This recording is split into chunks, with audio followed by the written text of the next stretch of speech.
Correy Haim was once one of Hollywood's brightest young stars, but behind the fame, there were stories that were never fully understood. Years later, Correy Feldman stepped forward with claims that raised even more questions about what really happened behind the scenes and what may have led to Haim's tragic downfall.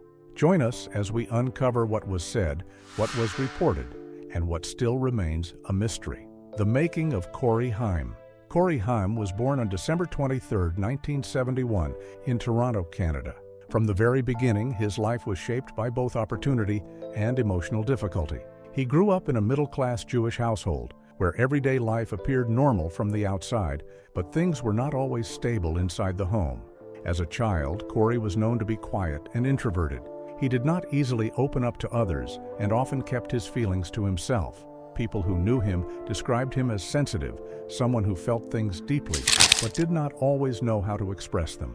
This kind of personality can sometimes make childhood harder, especially in environments where emotional support feels inconsistent. One of the major turning points in his early life was his parents' divorce. The separation created emotional instability at home and changed the structure of his daily life. Moving between homes and adjusting to new family dynamics added pressure on him at a young age. These changes made him feel even more withdrawn, and he struggled with a sense of insecurity during his formative years. During this time, Correy began to show interest in performance. Acting and being in front of a camera gave him something different to focus on. It became a way for him to step outside of his everyday emotional struggles. Instead of dealing with confusion and sadness in private, he found comfort in expressing himself through roles and characters. This early connection to performance would soon shape the direction of his entire life. His first steps into the entertainment world were small but important. He started working in modeling and appeared in commercials as a child actor. These early jobs helped him get comfortable on set and in front of cameras. He was still very young, but he showed natural ability and confidence when performing, even if he was shy in everyday situations. Casting agents noticed his presence, and opportunities began to grow slowly. As his interest in acting developed, his family made a major decision that would change his future. Correy and his mother moved from Canada to Los Angeles so he could pursue acting more seriously. This move placed him directly in the center of the entertainment industry. Los Angeles offered more auditions, more roles, and more chances to be discovered, but it also meant leaving behind familiar surroundings and adjusting to a much more competitive environment. Life in Los Angeles was not easy at first. He was still young, adjusting to a new city and trying to build a career in an industry that is known for its pressure and rejection. However, his early experiences in Canada had already given him a foundation in performance.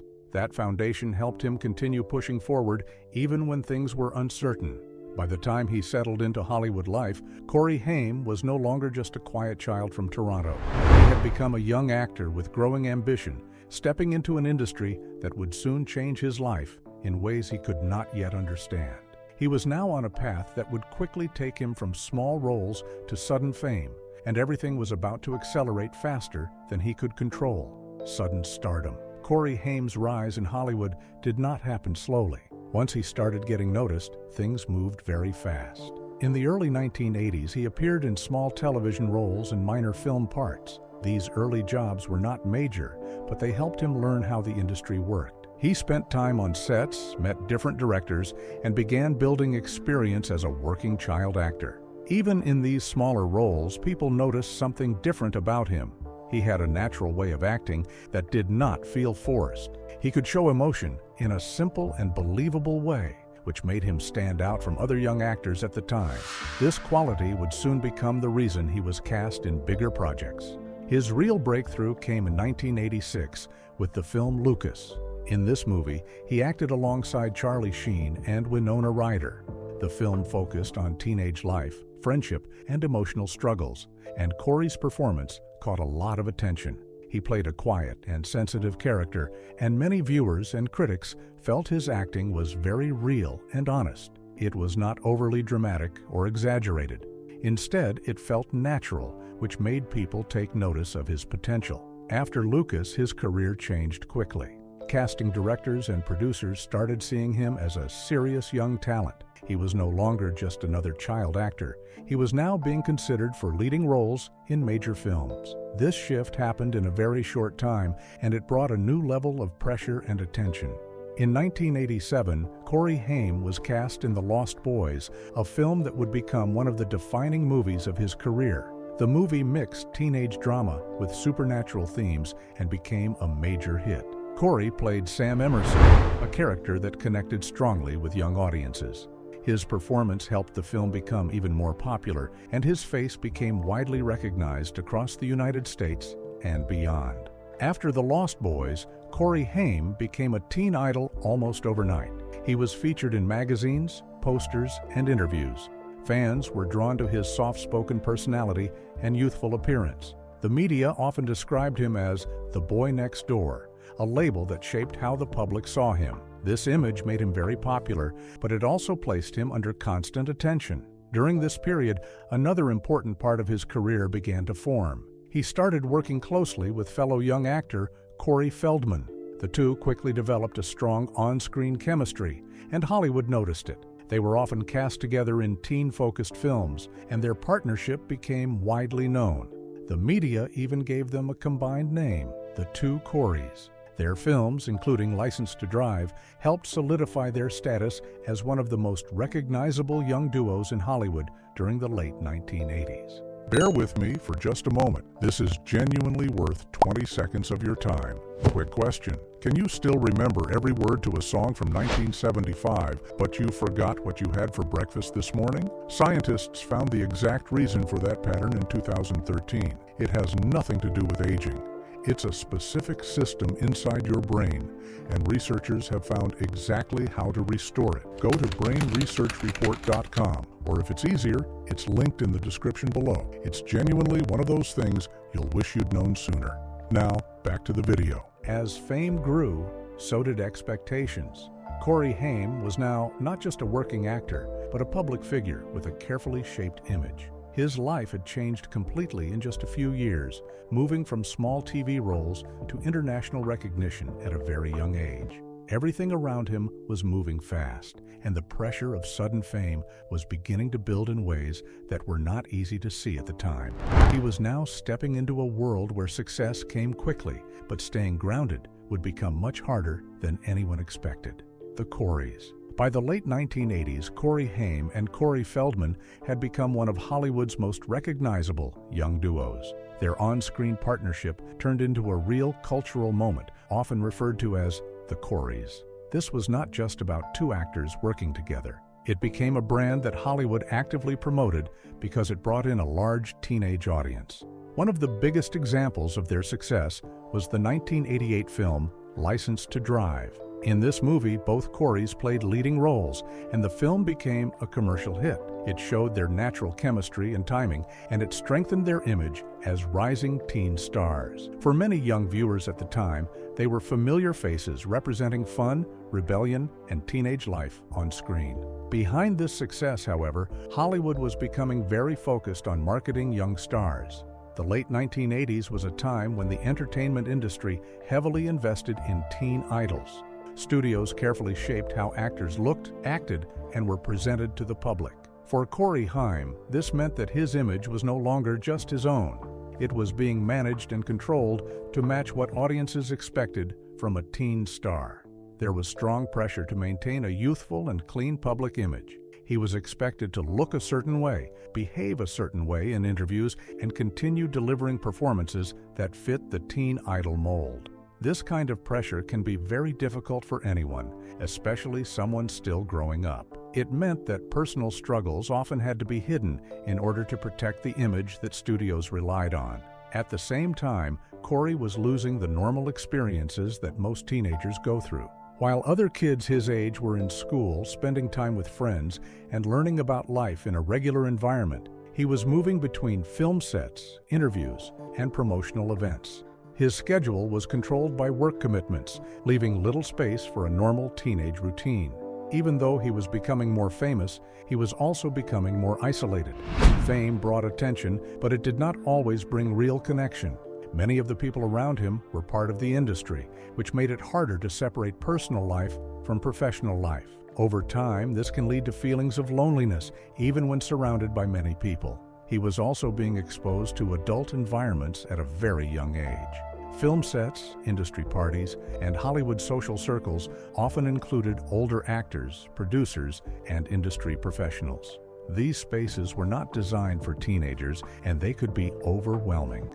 Being in these environments regularly meant growing up faster than usual, often without proper emotional support. During this period, subtle changes in behavior also began to appear.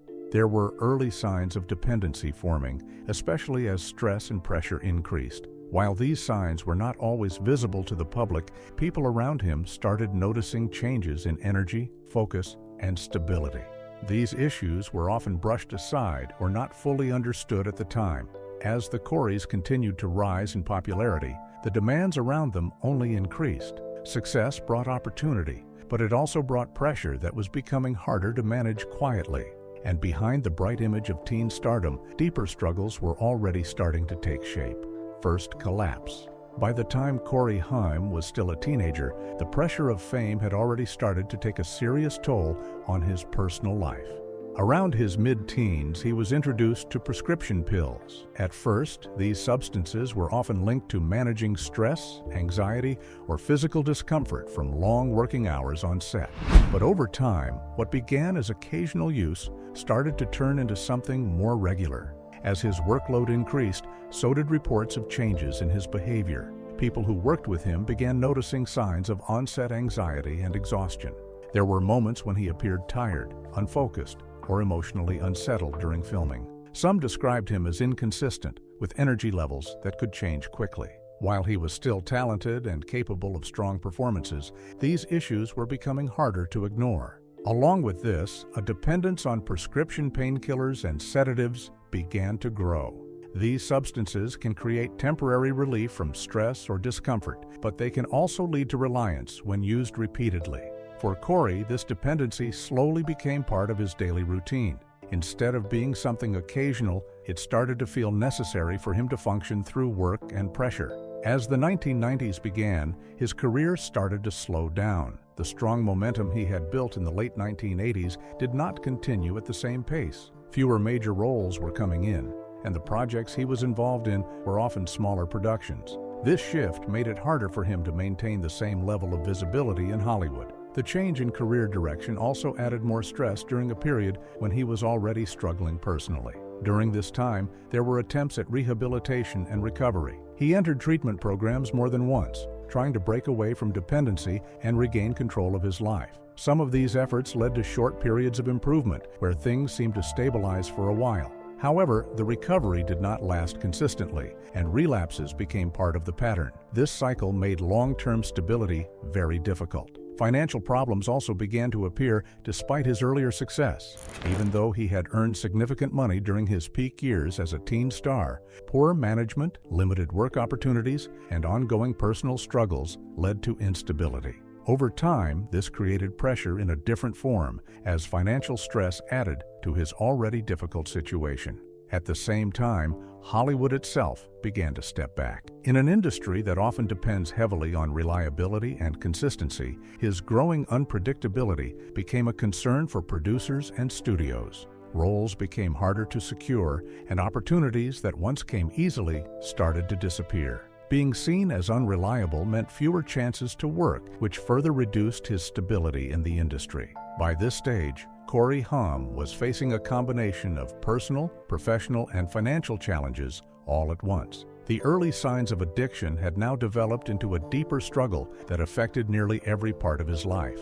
And as his career continued to shift, the challenges he faced were only becoming more serious and harder to escape. Allegations of abuse. As Correy Haim got older, he began to speak in interviews about painful experiences from his early years in Hollywood. In later statements, he claimed that he was abused when he was a minor. These claims were deeply serious and added a new layer of concern to how people understood his life story. While he did not always go into full detail publicly, he made it clear that these experiences affected him emotionally and mentally. At the time when Correy was working as a child actor, Hollywood had far fewer protections in place for young performers than it does today. Safeguarding rules were not as strict, and oversight on sets and in industry environments was limited. Young actors often spent long hours around adults, sometimes in situations where boundaries were not properly enforced or monitored. This created an environment where exploitation could occur without immediate consequences. Correy Haim's later comments pointed to abuse involving individuals connected to the entertainment industry. However, many of the specific claims were discussed in general terms rather than always being backed by publicly confirmed legal findings. Because of this, the topic remained controversial and widely debated. Some people believed his statements reflected real experiences that had been hidden for years, while others questioned the details or lacked official confirmation.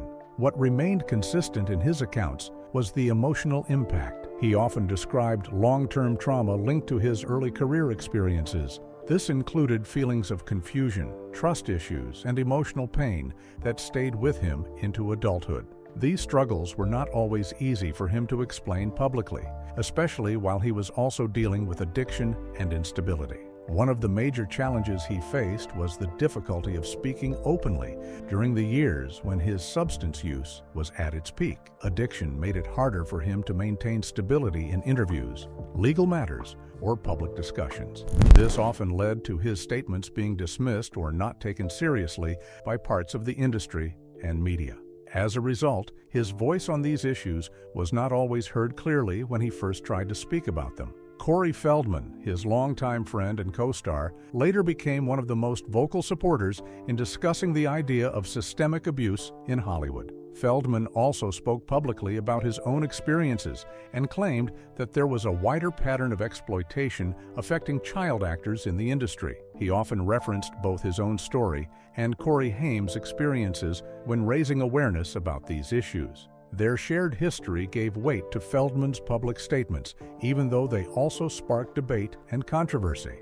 Despite these claims, many industry insiders during the 1990s and 2000s remained silent or skeptical. Some avoided commenting altogether, while others questioned the validity of the allegations. The lack of open discussion at the time made it difficult for these issues to be fully examined in public. Hollywood's culture of silence around sensitive topics also meant that many stories were never thoroughly investigated in the moment they were first raised. Over time, Corey Haim's allegations became part of a much larger conversation about child safety and accountability in entertainment. However, during his lifetime, he often faced a mix of attention, doubt, and limited support when trying to share what he had gone through. And as these unresolved questions continued to follow him, his personal struggles only became more complicated in the years ahead. The downward spiral. As the years went on, Corey Haim's struggles with addiction became more severe. What had once started with prescription medication slowly escalated into the use of harder drugs. This shift made his situation more unstable and harder to control. His daily life became increasingly shaped by cycles of dependency, recovery attempts, and relapse. He entered rehab multiple times over the years. Each attempt represented a moment of hope where it seemed possible that he might regain stability. There were short periods where he appeared to be improving, staying sober, and focusing on rebuilding his life. However, these recoveries rarely lasted. Relapses often followed, pulling him back into the same patterns. This repeated cycle made long-term progress very difficult, both personally and professionally. Alongside his addiction struggles, his physical health also began to decline. People around him noticed noticeable changes in his appearance over time. His weight fluctuated, sometimes dropping significantly and at other times increasing during different periods of his life. He also showed signs of fatigue, often appearing tired or low on energy. Reports of respiratory issues and general health problems added to growing concern about his well-being. As his health and personal struggles increased, his acting career became less stable. The steady flow of roles he once had during his peak years in the 1980s had now slowed down significantly. Instead of major studio films, he began appearing mostly in direct-to-video projects and smaller low-budget productions. These roles kept him working, but they did not offer the same level of visibility or financial security he once had. This shift in his career also affected his financial situation. Without consistent high-paying roles and with ongoing personal expenses related to treatment and daily living, he began to face financial collapse. At different points in his life, he became dependent on caretakers or close friends for support. This dependence highlighted how far his situation had changed from his earlier years as a successful teen star. At the same time, his connection to mainstream Hollywood continued to weaken. The industry that once embraced him during his rise in fame had largely moved on. Casting opportunities became rare, and he was no longer part of the regular Hollywood circuit. Over time, he became increasingly separated from the professional environment where he had once been a major young star. And as his isolation deepened, the final chapter of his life was drawing closer in ways that few could fully see at the time. Correy Feldman exposes the truth. Correy Feldman has often been one of the most vocal people when speaking about Corey Haim's life behind the scenes. The two met when they were both very young actors in Hollywood, and their friendship quickly grew both on and off screen. They worked together in several films and became closely linked in the public eye as the two Correys. Over time, this shared experience created a strong bond between them, built during years of intense fame and pressure. As adults, Feldman have repeatedly spoken about what they believe was happening in the entertainment industry during their childhood careers. He has made public statements about the exploitation of child actors in Hollywood, claiming that there was a lack of protection and that young performers were often placed in unsafe environments. According to Feldman, this system allowed harmful behavior to go unchecked for years. Feldman has also suggested that Corey Haim's struggles were not only caused by addiction, but were also connected to deeper experiences from his early years in the industry. He has claimed that abuse and ongoing industry pressure played a major role in Haim's emotional and psychological instability. In his view, these early experiences created long-term trauma that later influenced many of Haim's personal challenges. Over the years, Feldman has often disagreed with mainstream media narratives about Haim's downfall. Many reports focused mainly on addiction and personal choices as the central cause of his decline. Feldman, however, has argued that this explanation is incomplete. He has stated in interviews that focusing only on substance abuse ignores what he believes were underlying causes rooted in early exploitation and lack of protection. One of Feldman's key points has been his belief that addiction was a symptom rather than the root problem. He has described it as something that developed as a result of deeper emotional pain and trauma. According to his perspective, substances were used as a way to cope with unresolved experiences rather than being the original cause of Haim's struggles. Their friendship, however, was not always stable. Feldman has spoken about emotional distance and breakdowns in their relationship during Haim's most difficult years. As Haim's addiction worsened, communication between them became more strained. Feldman has described feeling helpless at times, unable to fully support his friend through repeated cycles of relapse and recovery. This emotional strain created tension between them, even though their shared history remained strong. And as his version of events continues to be debated, the final years of Corey Haim's life remain closely examined through different and often conflicting perspectives, struggling for stability. In the final years of his life, Corey Haim made several attempts to rebuild some stability in both his career and personal life. Even though his time as a major Hollywood star had long passed, he still tried to stay active in the entertainment industry.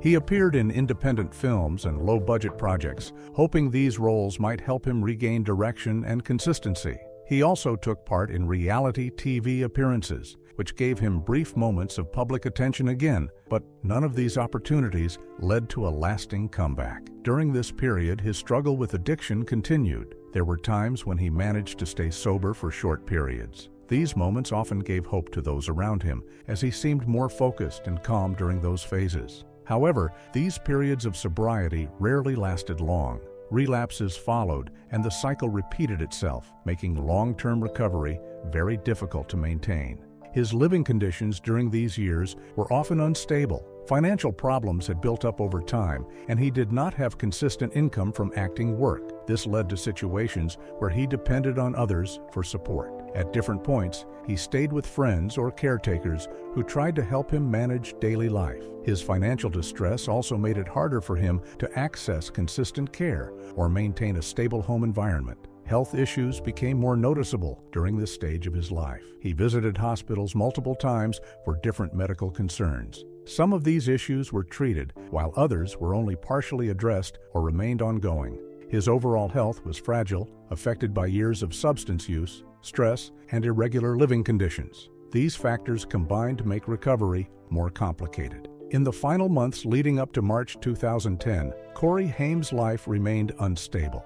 He continued moving between short-term improvements and setbacks. His attempts to regain control over his health and career were ongoing, but he was still facing many of the same challenges that had followed him for years. His day-to-day life was shaped by uncertainty, with limited structure and ongoing health concerns. Despite everything, there were still efforts being made to support him and help him stay stable. But the combination of long-term addiction, financial stress, and declining health made this period especially difficult. And as those final months unfolded, his condition continued to raise serious concern among those closest to him. Death and aftermath. Haim died on March 10, 2010, at the age of 38. His death marked the end of a long and difficult journey that had been shaped by early fame, personal struggles, and years of health problems. He was found in Los Angeles, and news of his passing quickly spread across the entertainment world and among fans who had followed his career since his teenage years.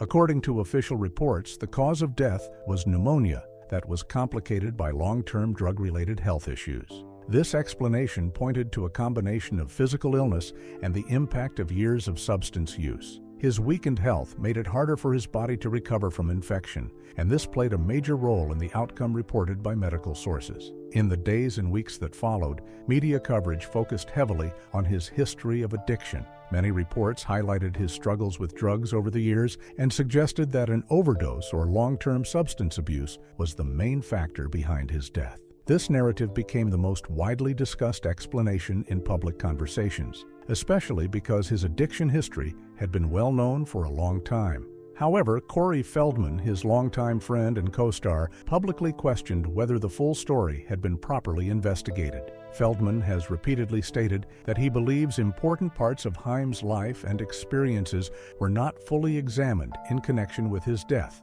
He has argued that focusing only on addiction does not explain the complete picture of what Haim went through over the years. This led to ongoing disputes about what actually contributed to his decline.